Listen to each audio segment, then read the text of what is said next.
Hello बच्चों, good morning भी good night भी, क्योंकि मैं रात को वीडियो रिकॉर्ड कर रहा हूँ। पहली बार आपसे रूबरू हो रहा हूँ, इसलिए गुड मॉर्निंग गुड नाइट।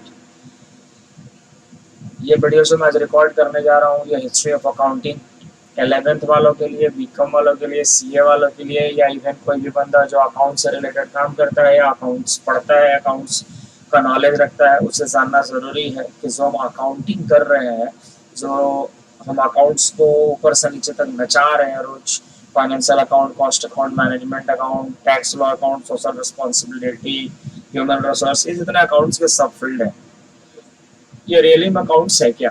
इसकी इतिहास क्या है? हमें अपने पूर्वजों ने जो दे के गया इस अकाउंट्स के बारे में, उसके बारे में जानना है कि रियली में है क्या। तो बच्चों, आज हम इस वीडियो को रिकॉर्ड करने वाले हैं और उम्मीद करते हैं जो बच्चे नए होंगे हमारे चैनल पर उन्हें सब्सक्राइब कर देंगे और बेल बटन प्रेस करेंगे ताकि आपको नई नई वीडियो का नोटिफिकेशन मिलते रहे, और लाइक और कमेंट जरूर करेंगे।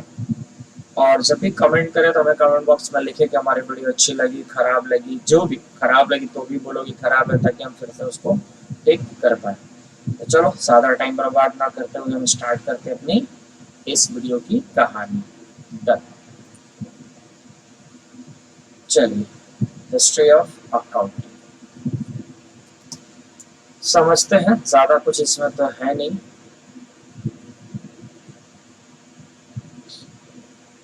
हिस्ट्री ऑफ अकाउंटिंग, इसको हाईलाइट कर देता हूँ।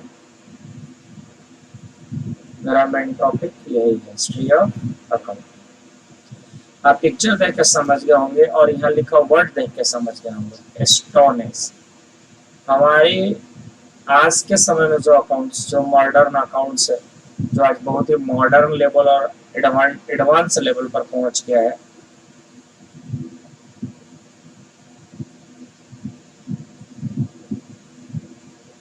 इसकी शुरुआत पाषाण काल से हो चुका था। पाषाण काल मतलब पत्थरों का काल। तब इंसान जनरली चीजें पत्थर पे करता था, क्योंकि उन्हें धातु के बारे में, टेक्नोलॉजी के बारे में, कागज के बारे में, पेन के बारे में कोई आइडिया नहीं था।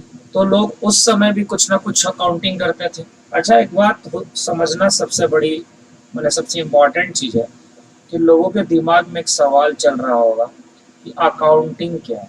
इस पर भी हम वीडियो लेके आएंगे, बट अगर मैं यहाँ पर इस वीडियो के रेफरेंस के लिए थोड़ा सा बता दूं तो मैं एक लाइन में समझाना चाहूंगा। दुनिया में कोई भी चीज का हिसाब किताब रखना अकाउंटिंग कहलाता है। सपोज करो कि मान लो कि आपको ना आपकी मम्मी 100 रुपए देती हैं और फिर आपको एक दिन आपसे पूछती है कि 100 रुपए का क्या क्या करा। आपने 100 रुपए का हिसाब डाला, चॉकलेट खाया, पेन लिया, कॉपी लिया, मस्ती किया, या जो भी आपने पूरे बकायदा डाटा कलेक्ट करके, डेटा कलेक्ट करके रखा था, वो डेटा अपने मम्मी को दे दिया। मम्मी उस डेटा को एनालाइज करती है। वो डेटा रिकॉर्ड करने की जो प्रथा होती है वो अकाउंट से रिलेटेड होता है, अकाउंटिंग प्रोसीजर होता है। वो तो बाद में जानेंगे कि क्या बुक कीपिंग है, क्या अकाउंटिंग है। तो ठीक उसी प्रकार पत्थरों के समय में, पत्थरों के काल में भी लोग अकाउंटिंग करते थे। मान लो कि पाषाण युग में, उस समय में लोगों के भी पास क्या होगा, एनिमल होते होंगे। उनके पास कुछ ऐसा समझो कि कुछ लैंड हुआ करता होगा, कुछ एसेट्स हुआ करते होंगे। सवाल है कि वो अपने इन सब चीजों को कहीं ना कहीं रखते होंगे और उनका हिसाब वो रखना चाहेंगे। तो जिस भी युग में जी रहे थे, जैसा भी उनके पास सुविधाएं थी, उस सुविधाएं के अनुसार वो उनका रिकॉर्ड रखते थे। भाई, कहने का मतलब है कि ठीक है, हमारे पास जानवर है, मान लेते हैं हमारे पास बकरी है, और मान लो उनके पास 10 बकरियां हैं।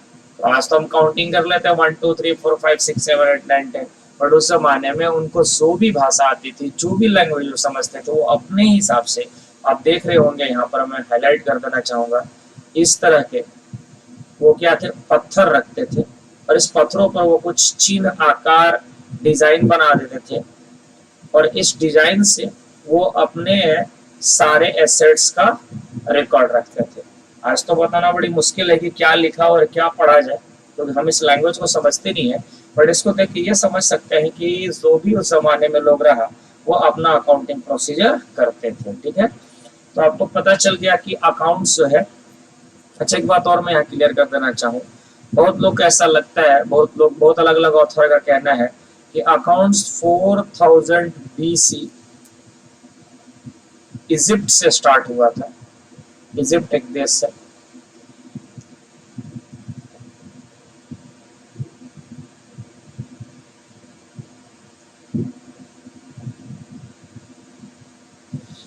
लेकिन रियली में अकाउंटिंग 7000 BC मेसोपोटामिया से स्टार्ट हुआ है।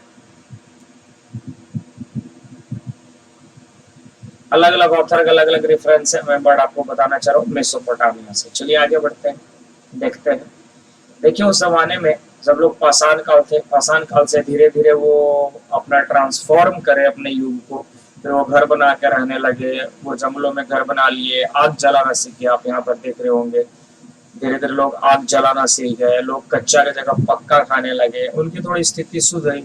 तो जैसे जैसे लोग अपने लिविंग स्टैंडर्ड को प्रोग्रेस करते गए, वैसे धीरे धीरे उनका जो अकाउंटिंग स्टैंडर्ड था, अकाउंटिंग जो प्रोसीजर था, वो भी बड़ा सुधरता चला गया। क्योंकि लोग जब जीना अच्छे ढंग से सीख गए, बिजनेस अच्छे ढंग से करने लगे, तो रिकॉर्डिंग भी अच्छे ढंग से कर रहे थे। आगे बढ़ते हैं। अब देखिए अगर मैं आपको कुछ इतिहास याद कराऊं, आपको याद होगा एक सिनेमा आया था मोहनजोदारो।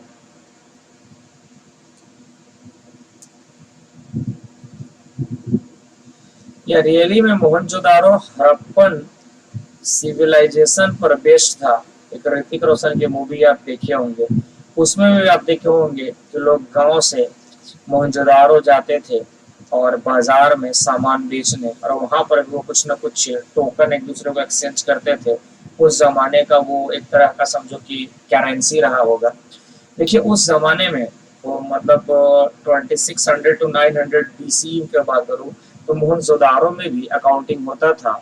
और उस जमाने में भी लोग इस तरह का कुछ क्ले टैबलेट, पत्थरों का या मिट्टी का कोई एक टैबलेट जैसा परत थे, या बोलो तो कोई टुकड़ा यूज करते थे, और उस पर वो अपने अपने डिजाइन में कुछ लिखते थे, ताकि लोग समझ सके कि भाई उस जमाने के लोग क्या हिसाब रख रहे हैं। या आज के जमाने के लोग समझेंगे कि उस जमाने में भी अकाउंटिंग होता था। बट इस पत्थर को देख के अगर उस जमाने के लोग आज जिंदा होते तो जरूर बता सकते थे कि क्या लिखा हुआ है, कैसे लिखा हुआ है। तो मैं आपको आज हिस्ट्री ऑफ अकाउंटिंग में दिखाना चाह रहा हूँ कि अकाउंटिंग कितना पुराना है और कहाँ से इनका step by step stage start होता है। चलिए आगे बढ़ते हैं। ये देखिए सिविलाइजेशन, हड़प्पन सिविलाइजेशन है, जहाँ पर आज इस तरह का डायग्राम बने हुए हैं। सिंधु घाटी सभ्यता कही जाती है इसको, मोहनजोदारो, हड़प्पा एंड सिंधु घाटी। अब हम बेसिकली आगे बढ़ते हैं। अब आगे आगे आगे आते हैं। बेसिकली क्या है देखते हैं। ये कुछ नहीं है, यहाँ कुछ नहीं है, यहाँ से स्टार्ट करते हैं। क्या लिखा है कि the earliest accounting records found amongst the rails ancient Babylon, Assyria and Sumeria which date back more than 7000 BC। 7000 ईसा पूर्व बेबीलोन, असारिया और सुमेरिया, यहाँ से पहली बार अकाउंट्स का रिकॉर्ड मिलता है। कि उस जमाने में लोगों के पास जो एनिमल रहे होंगे, लैंड रहा होगा, कुछ फूड ग्रेन रहे होंगे, क्लोथ रहे होंगे, या कुछ भी एसेट्स रहा होगा, वो आप देख रहे होंगे इस तरह के मिट्टी या पत्थर के टुकड़ों पर वो लिख लिख के, चीन बना बना के रिजर्व करके रखते थे, ताकि उसको देख के समझ जाए कि हमारे पास कितने गोल्ड है, कितने सिल्वर है, कितने एसेट्स है, लैंड है, एनिमल्स है, एक्सेट्रा एक्सेट्रा। आप देख रहे होंगे। अच्छा यहाँ पर कुछ मैप दिख रहा होगा, ये मैप उनसे रिलेटेड है जिनके बारे में बात कर रहा था। तो चलिए आगे बढ़ते हैं। अच्छा रेफरेंस की बात करते हैं। अभी तक तो आपने समझा मोटा मोटी 7000 साल पुराना है, या उसके और पीछे जाए तो फिर हड़प्पन सिविलाइजेशन में भी अकाउंट्स के बारे में जिक्र मिला। हम रेफरेंस के बारे में बात करते हैं। रेफरेंस की आज के मॉडर्न टाइम में कहाँ देखने को मिला अकाउंट्स के बारे में। तो देखिए यहाँ पर क्या लिखा है। Simple accounting mentioned in Christian Bible new testament. मतलब जो बाइबल है, ईसाइयों का धर्म ग्रंथ है, उसमें क्रिश्चियन जो बाइबल है, उस बाइबल को न्यू टेस्टामेंट, उसका एक मतलब बोलो कि कन्वर्टेड रूप था बाइबल का। In the books of Matthew, Matthew एक राइटर है जो इस बुक को लिखा था, एक राइटर है। In the parable of talents, मतलब ये बुक है उस क्रिश्चियन बाइबल का, जो बाइबल क्रिश्चियन का बाइबल होता है, जो मैथ्यू के द्वारा लिखा गया बुक्स है, उसमें में भी अकाउंट्स का रेफरेंस दिया गया है, उसने भी अकाउंट्स के बारे में जिक्र किया है। दूसरा, इस्लामिक का जो इस्लामिक धर्म में जो सबसे पवित्र ग्रंथ कुरान होती है, वो कुरान जो होते हैं, उस कुरान में भी मेंशन है किसके बारे में, सिंपल अकाउंटिंग के बारे में। और वहाँ क्या लिखा गया है, उस ग्रंथ में भी लिखा गया है कि बहुत पहले लोग ट्रेड करते थे, व्यापार करते थे, और व्यापार में क्रेडिट अरेंजमेंट करते थे। अब सवाल उठता है कि मान लो हम ट्रेड या व्यापार करते हैं, तो व्यापार जब करेंगे तो हम क्रेडिट अरेंजमेंट मतलब हम उधार पर देंगे, और आप दुनिया के किसी भी युग में जियो, जब आप किसी को उधार पे देते हो तो इस उधार का किसी न किसी एंगल से रिकॉर्ड रखना जरूरी है, ताकि कल के डेट में जब आप उनसे हिसाब लो, रिकवरी लो, पैसा लो, तो आप उनको प्रूफ के तौर पे वो दिखा सको कि हाँ ये आपका डेटा है, ये आपका रिकॉर्ड है, आपको इतना पैसा देना है। ठीक है, अब हम आगे बढ़ते हैं और यहाँ से स्टार्ट करेंगे history of accounting first round. आप देख रहे होंगे पहला राउंड जो इंडिया में स्टार्ट हुआ है, फर्स्ट राउंड जो इंडिया में हमारे स्टार्ट हुए हैं, वो फर्स्ट राउंड कब से स्टार्ट हुए हैं, 7000, सॉरी इंडिया नहीं, वर्ल्ड में, दुनिया में, इस दुनिया में जब अकाउंट्स की बात होती है तो फर्स्ट जो हमारा राउंड है वो कब से स्टार्ट हुआ है, वो हमारा फर्स्ट राउंड स्टार्ट हुआ है 7000 BC, 7000 ईसा पूर्व। मैंने आज जो हम अगर देखें तो 2021 चल रहा है, उसके पीछे आगे 7000, मतलब यूं समझ लो कि अगर आज 2021 है, कहीं न कहीं से है 0 या 1 से स्टार्ट रहा होगा, तो उसके पीछे मतलब समझो कि 9-10 हजार साल पुराना कहानी है। फर्स्ट राउंड स्टार्ट होता है अकाउंट्स को लेके, पहली बार अकाउंट्स के बारे में जानकारी यहाँ से मिलती है। अब देखिए first round history of accounting के बारे में क्या लिख रहा है, आप यहाँ देख रहे होंगे फर्स्ट राउंड है history of accounting. First round क्या बोल रहा है देखते हैं, चलिए ध्यान से। एनिसेंट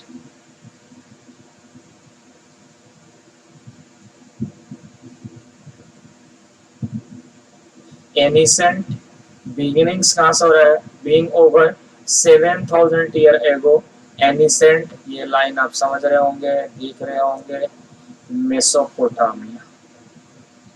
सबसे पहले 7000 साल पहले भी अगर अकाउंट्स का जो जिक्र हुआ, अकाउंट्स मत बोलो समझो कि उस जमाने में भी लोग रिकॉर्ड रखते थे अपने अपने ढंग से। उस जमाने में जो टेक्नोलॉजी रहा, जैसा भी उनके पास उपाय था, चाहे वो मिट्टी पर लिखे, पत्थर पर लिखे, जैसे भी थे उन्होंने लिखा, और वो लिख के ये दिखाना चाहते थे कि भाई हमारे पास क्या क्या एसेट्स हैं, क्या वेल्थ है, हम उनकी रिकॉर्ड रख रहे हैं ताकि मैं कल के डेट में भूल ना जाऊं। मेसोपोटामिया से कहानी स्टार्ट हुआ था। अब सवाल उठता है कि देखिए आप यहाँ पर देख रहे हो हिस्ट्री ऑफ अकाउंटिंग, मैं आपको यहाँ पर दिखा रहा हूँ history of accounting first round. Ancient begins कहाँ से, मेसोपोटामिया। एनिसेंट अकाउंटिंग रिकॉर्ड्स ये ब्यूला और clay envelope with A cluster of accounting token display at the live museum France. France के म्यूजियम में, जिसे ऐसा बोला जाता है कि 4000 से 3100 BC ईसा पूर्व क्या है। और आज ये फ्रांस में यहाँ पर आपको दिखा देना चाह रहा हूँ, यहाँ पर हाईलाइट करके, फ्रांस के म्यूजियम में आज भी ये क्ले टैबलेट रखा हुआ है। और इस तरह की चीजें को देखकर हम क्या समझते हैं कि उस जमाने में भी लोग मिट्टी या पत्थरों पर कुछ चिन्ह या डायग्राम बना देते थे, जिससे पता चलता था कि उनके पास क्या एसेट्स है, क्या संपत्ति है, या उनके पास जो भी उनका वो हिसाब किताब कैसे रखते हैं। ठीक है, आप देख रहे होंगे ये क्ले अकाउंटिंग टोकन है। पहले किताब कॉपी और आज की तरह सॉफ्टवेयर अकाउंटिंग एप्लीकेशन नहीं हुआ करते थे, तो लोग उस जमाने में जो उस जमाने में उनको मिलता था वो उसके हिसाब से उस पर अपना अकाउंट लिखते थे। ठीक है, अगर मैं अगले टॉपिक के बारे में बात करूं, हिस्ट्री ऑफ अकाउंट, ये वही चीज है, लेकिन मैं बता देना चाहूंगा आज मेसोपोटामिया, वो मेसोपोटामिया जहाँ पर 7000 साल पहले कभी अकाउंट स्टार्ट हुआ था, वो आज कहाँ पर पहुंचा हुआ है। आज उस पर्टिकुलर मेसोपोटामिया में कौन कौन कंट्री आते हैं।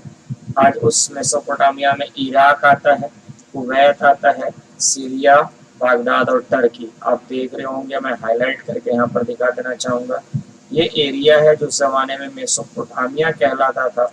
आज ये जो है मेसोपोटामिया के जगह इराक, कुवैत, सीरिया, बागदाद और टर्की बन गए हैं। यूं समझ लो इन 4 पर्टिकुलर जगहों से, इन 4-5 जगहों से फर्स्ट टाइम क्या देखने को मिला? फर्स्ट टाइम इन्हीं जगहों पर क्या हुआ? अकाउंटिंग। ठीक है, नेक्स्ट बढ़ते हैं सेकेंड राउंड। सेकेंड राउंड मतलब जब फर्स्ट राउंड में 7,000 साल पुराना था, तो फिर धीरे धीरे लोग उस अकाउंट्स को मतलब उस हिसाब करने के तरीका को अडॉप्ट करते गए, पत्थरों पर लिखे, मिट्टी पर लिखे। अब धीरे धीरे लोग तरक्की करने लगे, धीरे धीरे उनके पास संसाधन बढ़ने लगे, टेक्नोलॉजी बढ़ने लगी, नई नई सोच आने लगी। तो सेकेंड राउंड जो पता चलता है, ये जो हम सेकेंड राउंड की बात कर रहे हैं कि सेकेंड राउंड कहाँ से स्टार्ट हुआ था। Accounting history during the Roman umpire. नहीं बोलो कि जो बीच का स्टेज था, सेकंड स्टेज था अकाउंटिंग का, जहां से अकाउंटिंग धीरे धीरे डेवलप करना स्टार्ट करता है, तो सबसे पहले कहाँ देखने को मिलता है? रोमन। जो रोमन अंपायर रहा, जो आज डेट की राजधानी रोम रही, रोमन अंपायर यूरोप में बहुत फेमस रहे, रोमन अंपायर वहां से स्टार्ट हुआ। क्या लिख रहा है देखते हैं, लेके आ रहा है history of accounting second round. Accounting history during the Roman umpire. Roman umpire जो अकाउंटिंग हिस्ट्री क्या रहा, उस समय एक राजा हुआ करता था जिसका नाम था Augustus, divine Augustus, the deed of the divine Augustus. अभी क्या था अगस्टस समझना, रोमन अंपायर का एक प्रसिद्ध राजा। अब उसके दिमाग में एक सवाल चला कि अगर मैं मर जाऊंगा तो लोग हमारे बारे में इतिहास में कैसे पढ़ेंगे।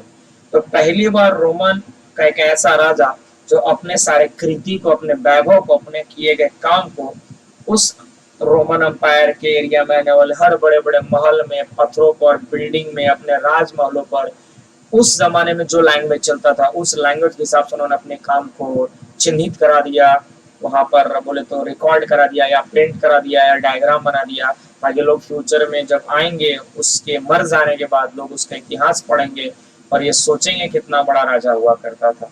तो क्या लिखा है समझते हैं।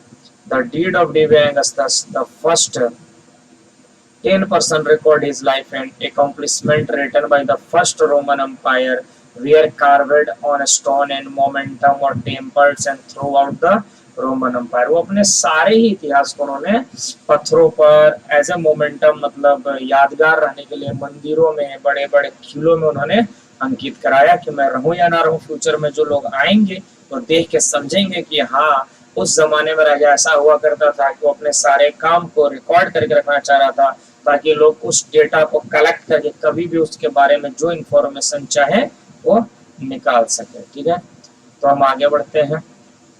देख रहे हैं क्या क्या चीज लिखा था उस डीड में, समझिए उस अगस्टस के डीड में क्या क्या लिखा रहता था, समझते हैं। Such quantity as distribution to the popular grant of land. अरे जमीन किसको किसको राजा ने दिया, जमीन के पास कितना राजा के पास कितना जमीन है, या किसी गरीब को कितना जमीन देना है, ये सारे बात। बिल्डिंग ऑफ टेम्पल, मंदिर का बिल्डिंग कितना है, उस बिल्डिंग पर उन्होंने बहुत सारी चीज अंकित कराया, अपने काम ने जो करा था उस काम को चिन्हित कराया, ताकि लोग जब फ्यूचर में राजा बने या कोई भी लोग वहां आए तो बोले कि हाँ बहुत अच्छा राजा था, अच्छा काम करा था, या जो भी। इस बाद मनी ऑफ मिपिटेटरी वेंटरेंस मतलब पैसा, पैसा का उन्होंने मतलब हिसाब किताब रखा। Religious offerings and money spent on the theoretical show and the gladiatorial events मतलब वो आर्मी वगैरह पर या अपने जो अपना जो देश था उस देश के एरिया में जो पब्लिक आते थे, पीपल आते थे, जो उनको इज्जत देते थे, उनके समस्या को सुलझाने के लिए, उनके प्रॉब्लम को सॉर्ट आउट करने के लिए, या जो टैक्स कलेक्ट कर रहे थे लोगों से उस टैक्स का पैसा जमा करना, तो उन सभी का हिसाब किताब वो रखते थे। तो सेकेंड राउंड स्टार्ट होता है रोमन एम्पायर अगस्टस से। अब आते हैं थर्ड राउंड में। थर्ड राउंड क्या बोल रहा है, हिस्ट्री ऑफ अकाउंटिंग का अगर बात करें मैं थर्ड राउंड का, तो थर्ड राउंड में क्या लिख रहे हैं देखते हैं, समझते हैं। Break through period during 4th century medieval Europe, मध्यकालीन यूरोप। मध्यकालीन यूरोप मतलब उस जमाने की यूरोप की बात करो, 14th सेंचुरी में ईसा पूर्व खत्म हो गए, मतलब पूरी दुनिया में यूरोप का तूती बोलता था, वो बिजनेस करते थे, अलग अलग कंट्री में जाते थे, उपनिवेशवाद खोजते थे और वहां जाकर वो व्यापार करते थे। तो ये मेडिएवल यूरोप जो मध्यकालीन यूरोप रहा है, वहां से अकाउंट्स का थर्ड राउंड स्टार्ट होता है। और तब तक दुनिया में करेंसी आ चुकी थी, व्यापार करने का ढंग बदल चुका था, लोगों की सोच बदल चुकी थी। हमें लगता है कि जो थर्ड राउंड रहा अकाउंट के लिए, यही आज के मॉडर्न अकाउंट का जड़ है, जिस पर पूरी मॉडर्न अकाउंट आज की 21 सेंचुरी के मॉडर्न अकाउंट टिकी हुई है, और हम उस अकाउंट्स के बारे में जानते हैं, पढ़ते हैं। तो क्या बोल रहा है यहाँ पर, थर्ड देख सकते हैं आप, थर्ड राउंड में इस पिक्चर को देख क्या समझ सकते हैं। 14th century in the medieval Europe रहा है। क्या था इनका, आप समझे, देखिए trade activity in the medieval Europe क्या था, उसमें दुकानें सज गई, बाजारें सज गई, दुकानें खुल गई, लोग जाते थे, सामान खरीदते थे, दुकानदार को पैसा देते थे, लेके आ जाते थे, क्रेडिट ट्रांजेक्शन बढ़ गया, जब उधार बढ़ गया तो समस्या थी कि आप उधार का रिकॉर्डिंग तो करेंगे। बट 14th सेंचुरी में ऐसा नहीं कि 14th सेंचुरी आना और मेडिएवल यूरोप का, मध्यकालीन यूरोप का चालू होना अकाउंट्स को पैदा कर दिया, लेकिन हाँ एक रीजन बना, जब उन्होंने इस तरह का व्यापार करा, बिजनेस करा, तो लोगों को जरूरत पड़ गई अपने हिसाब को रखने का, तो कुछ तो ऐसा मेथड होना चाहिए कि यूनिफॉर्म सिस्टम अप्लाई किया जाए, ताकि सारे के सारे बिजनेसमैन वही रिकॉर्डिंग या अकाउंटिंग सिस्टम फॉलो करे। क्योंकि जब कुछ प्रॉपर मैनर नहीं था, प्रॉपर सिस्टम नहीं था, तो लोग अपने अपने मन से अकाउंटिंग करते थे, अपने अपने मन से रिकॉर्ड रखते थे। प्रॉब्लम ये होता था किसी में कुछ सिमिलर नहीं होते थे, एक जैसे नहीं होते थे, एक जैसे मेथड नहीं होते थे। हाँ बिजनेस बड़ी है छोटी है वो अलग मैटर, बट बिजनेस को रिकॉर्ड करने का, अकाउंट्स रिकॉर्ड करने का तरीका सिंपल होना चाहिए। अब समस्या ये होगी कि जब किसी का मेथड एक दूसरे से मैच नहीं करता था, तो उस जमाने में जो भी लोग उस अकाउंट्स को वेरीफाई करते थे, उनके साथ समस्या खड़ी हो गई कि अलग अलग लोग हैं, अलग अलग सोच है, अलग अलग अकाउंटिंग रिकॉर्ड है, तो हम उस अकाउंटिंग रिकॉर्ड को वेरीफाई कैसे करें, ट्रू कैसे साबित करें, उसको प्रूफ कैसे करें कि सही है या गलत है।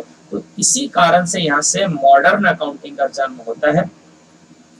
और इसका सबसे बड़ा फादर जो है, जन्मदाता जो है, जो अकाउंट्स के लिए पिता समान है, पिता समान क्या है, पिता ही है, लुका पाचियोली 1444 टू 1517, 1445 से लेकर 1517 के बीच में इन्होंने रहा।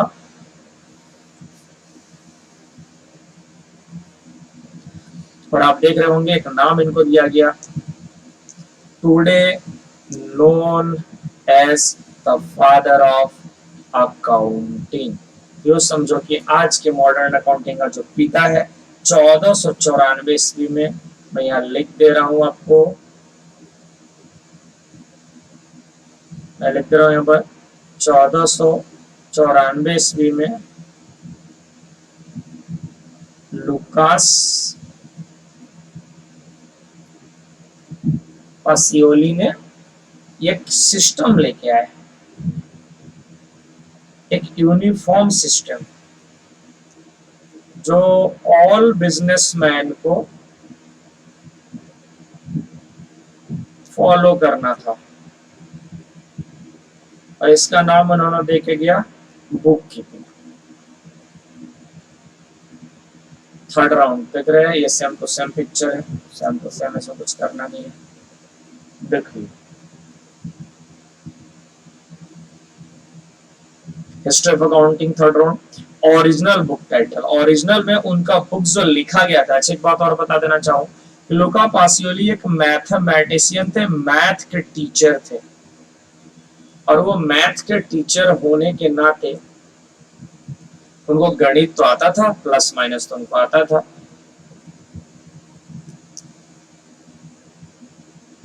जो मैथ के टीचर थे, तो उन्होंने वो जो प्रॉब्लम देखा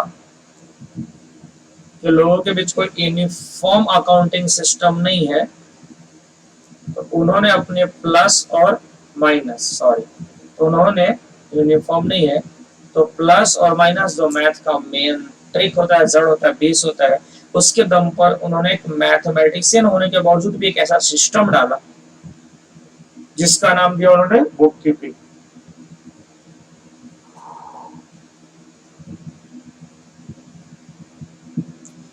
उनके बुक का क्या नाम था बच्चों, देखो, सुमाति अरिथमेटिका सिमेट्रिया प्रोपोर्शनेट, ये नाम था।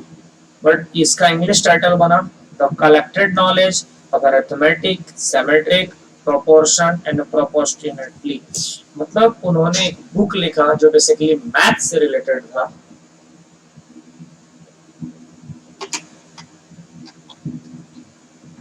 और उस बुक का पीछे का 27 पेज पर उन्होंने पूरा का पूरा अकाउंट्स के बारे में फर्स्ट टाइम इंट्रोड्यूस किया, जिसका नाम बुक कीपिंग। उन्होंने उस पर भी हम वीडियो बनाएंगे, बुक कीपिंग का पूरा डिटेल चर्चा करेंगे। बट उन्होंने 1494 में थर्ड राउंड लेके आया और ये थर्ड राउंड आज का मॉडर्न अकाउंटिंग का बेस बना, जिस पर आज हम अकाउंट्स का है अलग अलग ढंग का फॉर्मेट देख रहे हैं, अलग अलग रूप देख रहे हैं।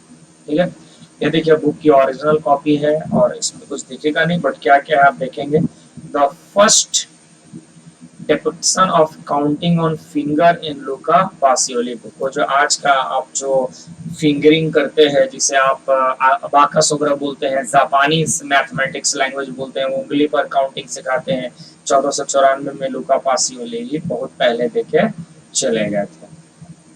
फिर देखिए अकाउंटिंग चैप्टर का क्या नाम था जो उन्होंने देखे कि अपने बुक में, details of calculation and recording in Luka पासियोली book से। बुक्स का आपको कुछ दिखेगा नहीं, समझ में नहीं आएगा क्या लिखा हुआ है, बट यूं समझो कि उन्होंने अपने बुक का लास्ट 27 पेज में चैप्टर डाला, calculation, detail of calculation and recording in Luka पासियोली books. देखिए ये लूका पासियोली है। अच्छा कुछ इतिहास बता दो, लूका पासियोली रियली में मैथमेटिशियन थे, और ये जो लियोनार्डो दा विंची थे ना, आपने सुना होगा मोनालिसा एक पेंटिंग था बड़ी फेमस, ये जो रियली में था ना, ये लूका पासियोली, ये लियोनार्डो दा विंची इनके शिष्य थे, मतलब ये टीचर थे और ये स्टूडेंट थे। क्या लिखा है कि artist and inventor Leonardo da Vinci were one of Pacioli student. Pacioli and Da Vinci become close friends. Da Vinci illustrated Pacioli manuscript of his books and Pacioli da Vinci the mathematics of prescriptive and the approximately, मतलब Leonardo da Vinci really में उनके student रहे थे और उनसे maths पढ़ते थे। पासियोली का इतिहास अलग है, वो बहुत जगहों पर एज ए टीचर पढ़ा है, अपना जो भी उन्होंने थॉट था अलग अलग यूनिवर्सिटी में उन्होंने दिया। तो हिस्ट्री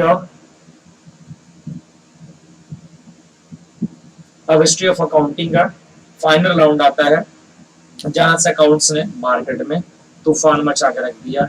18th सेंचुरी, जब दुनिया उद्योग धंधे एक दूसरे को लूटने मारने, अपने अंपायर को बड़ा करने, व्यापार करने के चक्कर में लग गया था, और आज के 18th सेंचुरी का अकाउंट्स अलग अलग चीजों को जन्म दिया, और जिसका पहला फेमस नाम है चार्टर्ड अकाउंटेंट। हर बच्चों की ख्वाब होती है कॉमर्स होने के बाद कि चार्टर्ड अकाउंटेंट बने।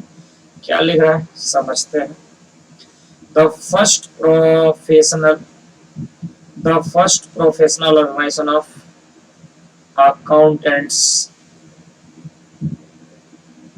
Where establish in Scotland. सबसे पहली बार स्कॉटलैंड में चार्टर्ड अकाउंटेंट से रिलेटेड ऑर्गेनाइजेशन एस्टेब्लिश किया गया था 1854 में, starting with the Edinburgh society of accountant and the Glasgow institute of chartered accountant and organisation were each granted royal charter. बोला कि उस जमाने में स्कॉटलैंड में ऑर्गेनाइजेशन हुआ करते थे, एडिनबर्ग सोसाइटी और ग्लासगो इंस्टीट्यूट ऑफ अकाउंटेंट, जहां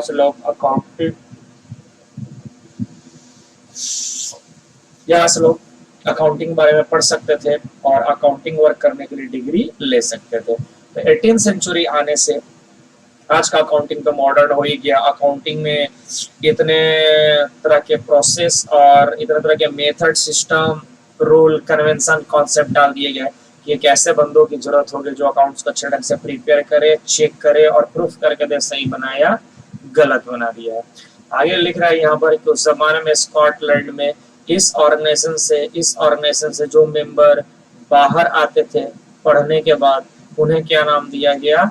चार्टर्ड अकाउंटेंट। ठीक है, अब हिस्ट्री ऑफ अकाउंटिंग टुडे, आज का अकाउंटिंग क्या है। तो आज का अकाउंटिंग की अगर मैं बात करूं तो आज इतने डिग्रियां आज के अकाउंटिंग में, सर्टिफिकेट डिप्लोमा इन अकाउंटिंग, जिसमें आपको क्या होगा, entry level accounting course certificate मिलेंगे। फिर बैचलर डिग्री इन अकाउंटिंग 2 और 4 ईयर, जिसमें आप समझ रहे हो ना, आप BCom, BBA, BS accounting and finance कर सकते हैं। फिर मास्टर डिग्री ऑफ अकाउंटिंग 2 से 3 प्रोग्राम, जिसमें आप एमबीए कर सकते हैं अकाउंट ऑफ फाइनेंस से, MS account finance, CS, SCA, ICMA, CIM etcetera, ऐसा डिग्री ले सकते हैं। और इसके अलावा फिर आप पीएचडी या डीबीए इन अकाउंटिंग डिग्री कर सकते हैं 1 to 5 ईयर। आज की मॉडर्न डिग्री है अकाउंटिंग करने के लिए हमें क्या क्या जरूरत होता है।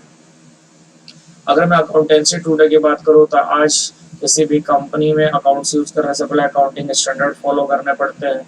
जैसे मान लो कि अगर आप गुडविल का ट्रीटमेंट कर रहे हैं अपने बुक्स में तो आपको एएस फॉलो करना पड़ेगा 26। कैश फ्लो बना रहे हैं तो आपको एएस 3, आज करीब एएस 11 आपको फॉलो करने पड़ेंगे। इस तरह accounting standard, auditing standard, ethical standard बनाया गया ताकि जो भी मार्केट में अकाउंट से रिलेटेड प्रोसीजर हो रहा है उसको चेक करा जा सके, प्रॉपर वे में रखा जा सके, यूनिफॉर्म रखा जा सके। अलग अलग रूल बनाया गया ताकि सारे लोग उनमें से एक अडॉप्ट रूल फॉलो कर सके। ये आज की मॉडर्न अकाउंटिंग है जिसमें आपको अकाउंट्स तो बनाना ही है, बट अकाउंट्स बनाने से पहले जो लॉ उस पर अप्लाई होती है उस लॉ को भी हमें ध्यान में रखना होता है। वो लॉ अकाउंट्स में अकाउंटिंग स्टैंडर्ड है, ऑडिटिंग जहां पर अकाउंट्स को इंस्पेक्ट किया जाता है। जो भी डेटा हमने कलेक्ट करा, मैंने जो भी डेटा कलेक्ट करा या जो भी मैंने लेन देन किया अपने बिजनेस में दिन भर, उसका जो डेटा समराइज किया, उस समराइज डेटा से इंफॉर्मेशन निकालना, उसको ध्यान से देखना, उस पर ये लॉ अप्लाई करना, क्या सही है क्या गलत, सब ऑडिटिंग स्टैंडर्ड में था। और एथिकल स्टैंडर्ड का मतलब है कि हमें कुछ अपनी नैतिक सोच भी सही रखना है। ठीक है, कुछ चीजें और मोटा मोटी मैं बता देना चाह रहा हूँ, ये सब बातें आपके लिए बहुत जरूरी है। अपॉर्टिनमेंट ऑफ रेवेन्यू, रेवेन्यू का पहली बार जिक्र कहाँ हुआ? ग्रीक में 4000 बीसी में रेवेन्यू के बारे में बात हो रहा था। उसी तरह memorandum day book of daily basis, ledger और मंथली बेसिस, मतलब डेली बेसिस और मंथली बेसिस पर कहने का मतलब है कि अगर कोई काम कर रहा है तो या तो डेली या महीने में सिर्फ एक बार 300 दिन को मिलाकर जो डे बुक रखने का प्रचलन था, जो इस बुक्स को बनाने का प्रचलन था, ये मेमोरेंडम बुक्स कहे जाते हैं, जो रफ में रखे जाते हैं, एज ए रफ किए जाते हैं, बाद में हम सब कुछ जगह स्टोर करते हैं। ये हमें कहाँ से देखने को मिला था? रोम से। इसलिए तो बोला था ना कि पहला वो कंट्री है जहाँ सेकेंड राउंड स्टार्ट होता है, रोम। रोम में पता चला था 700 बीसी, सॉरी 7000 नहीं, 700 बीसी की अकाउंट से रिलेटेड कोई बुक्स भी रखना चाहिए ताकि हमें पता चल सके मैं क्या लेन देन कर रहा हूँ। ठीक है, इसके बाद अगर मैं आगे चलूं तो sophisticated form of government accounting, मतलब सरकार की तरफ से अकाउंटिंग, एक accounting government accounting form create करना, ये सबसे पहली बार कहाँ देखने को मिला था? हमें देखने को मिला था 2020 को चाइना में।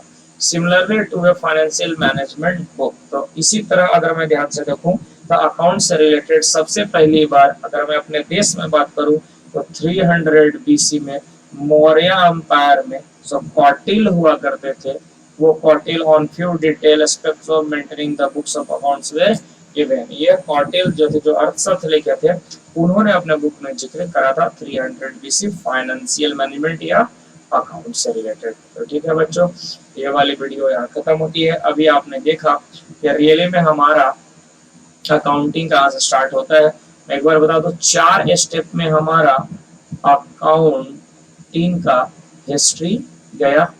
First round, second round, third round और फोर्थ राउंड। फर्स्ट राउंड में आपने देखा कि स्टोन एज से कहानी स्टार्ट हुआ, सेकंड में रोमन एम्पायर था, थर्ड में मेडिवल यूरोप आया, मध्यकालीन यूरोप आया, और फोर्थ में हम अपने मॉडर्न टाइम में आ गए कि आज की अकाउंटिंग क्या करती है। ठीक है, तो उम्मीद करता हूँ जो भी इस वीडियो को देखेगा उन बच्चों को ये वीडियो पसंद आएंगे, और पढ़ने के बाद जैसा भी हो आप हमें कमेंट जरूर करेंगे ताकि मैं आपको उस कमेंट को देख के समझ पाऊँ मुझे अपने वीडियो में क्या गलत क्या सही करना है। और मैं उम्मीद करूंगा कि आप इस वीडियो को पूरा देखेंगे और लाइक करेंगे, और मेरा जो टारगेट है वो टारगेट ये है कि आप इस वीडियो को 100 लाइक दे हमें, और कमेंट भी करें, और जो नए होंगे हमारे चैनल पर वो हमारा प्लीज चैनल को सब्सक्राइब कर देंगे और बेल बटन भी प्रेस कर देंगे। ठीक है बच्चों, तो वीडियो को हम यहाँ पर खत्म करते हैं और फिर नेक्स्ट वीडियो का आप इंतजार करेंगे। इस तरह का और ज्ञानवर्धक बातें, अकाउंट से रिलेटेड बातें हम करते रहेंगे, और तब तक के लिए बाय। मस्त रहिए, खुश रहिए, घर में रहिए, सेफ रहिए। Have a nice day, have a good night, good day तो बोल सकते हैं, हैव ए नाइस डे, क्योंकि 12 से ऊपर हो गए हैं, 1 बजे रिकॉर्डिंग कर रहा हूँ रात में, जाहिर सी बात है नहीं हो गया। ठीक है बच्चों।